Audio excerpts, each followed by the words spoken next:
चटपटा मसालेदार मखाणे करण्यासाठी मी मखाणे घेतलेले आहेत 1 वाटी भरून, चाट मसाला, तूप, काळी मिरी पावडर, काश्मीरी लाल तिखट आणि मीठ। आता गॅसवर मी पॅन ठेवून घेतलेला आहे। आता ड्राय रोस्ट मी करून घेते आपल्या मखाण्यांना। गॅस जो आहे मी एकदम स्लो टू मीडियम वर ठेवलेला आहे।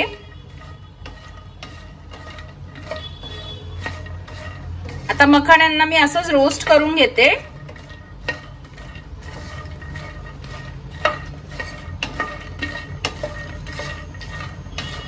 ह्या मखाण्यांना मी 6 ते 7 मिनिटं चांगलं रोस्ट करून घेणार आहे, एकदम स्लो गॅसवर ठेवून।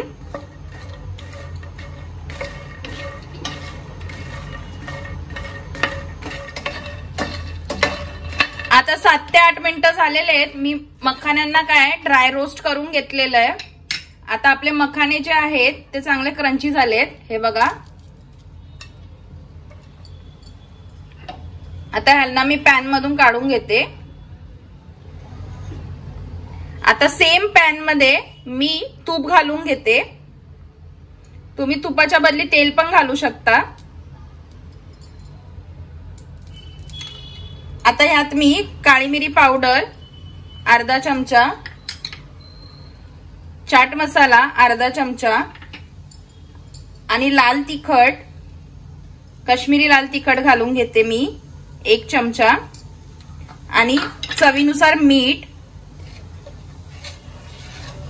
यात मी चवीनुसार मीठ घालते, एकदम जरासं मीठ घालते मी ह्याच्यात।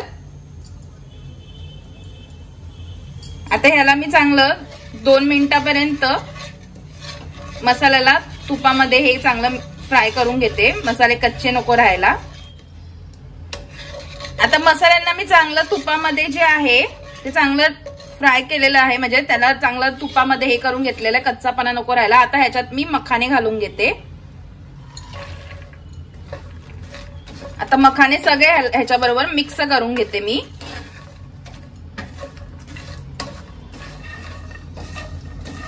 सर्व मसाल्यांना मी मखाण्यांबरोबर चांगलं कोट करून घेतलेलं आहे। आता आपले जे चमचमीत मसालेदार आपला मखाना जो आहे खाण्यासाठी रेडी झालेला आहे।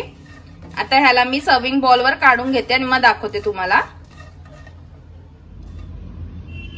आपली चटपटीत मसालेदार मखाण्याची रेसिपी जी आहे झटपटवाली खाण्यासाठी रेडी झालेली आहे। ह्याला जास्ती साहित्य पण नाही लागत आणि हे खाण्यासाठी एकदम पौष्टिक असतात। जे डाएट करतात त्यांच्यासाठी तर अतिशय उत्तम आहे आणि ही रेसिपी बनायला जास्ती वेळ पण नाही लागत, एकदम झटपट होऊन जाते आणि खायला देखील एकदम टेस्टी लागते। तर ही झटपट अशी मखाण्याची जी रेसिपी आहे तुम्ही देखील घरी करून बघा। आवडली तर कमेंटमध्ये लिहून पाठवा आणि जर तुम्हाला ही रेसिपी आवडली असेल तर एक लाईक करा व्हिडिओला। आतापर्यंत जर चॅनलला सबस्क्राईब केलं नसेल तर सबस्क्राईब करून घ्या, सोबतच बाजूला असलेल्या बेल आयकॉनला पण क्लिक करा, म्हणजे अशाच नवीन नवीन रेसिपी तुम्हाला बघायला भेटतील, त्याचे नोटिफिकेशन येतील। असाच सपोर्ट असू द्या आणि व्हिडिओला शेअर करत राहा। धन्यवाद।